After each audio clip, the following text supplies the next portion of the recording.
به سر جام جمان گه نظر توانی کرد، که خاک میکده کحل بصر توانی کرد.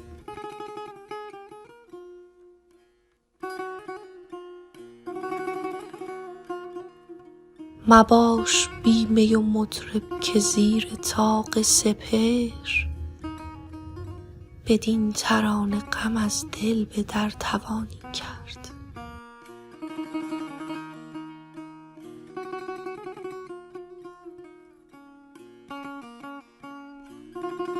گل مراد تو آنگه نقاب بگشاید، که خدمتش چون نسیم سحر توانی کرد.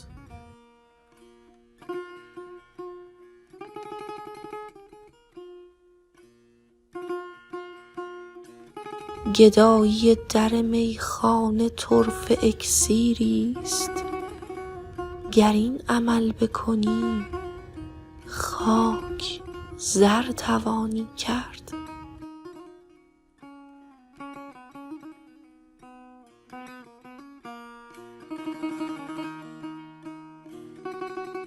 به عزم مرحله عشق پیش نه قدمی، که سودها کنی ار این سفر توانی کرد.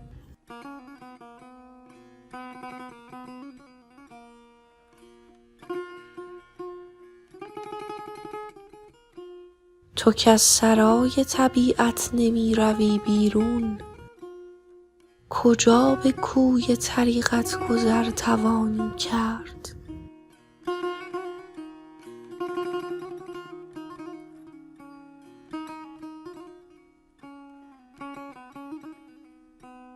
جمال یار ندارد نقاب و پرده، ولی غبار ره بنشان تا نظر توانی کرد.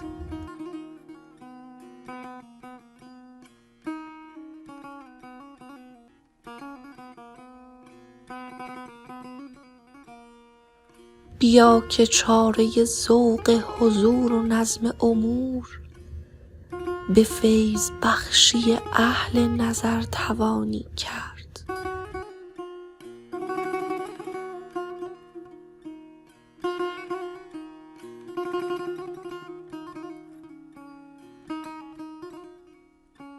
ولی تو تا لب معشوق و جام می خواهی، طمع مدار که کار دگر توانی کرد.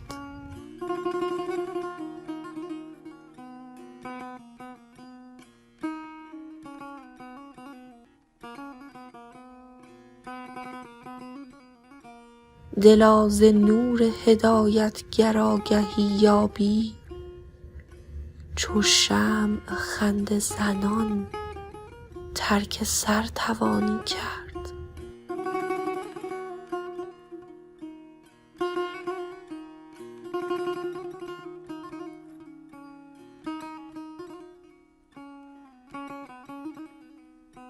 گر این نصیحت شاهانه بشنوی حافظ، به شاهراه حقیقت گذر توانی کرد.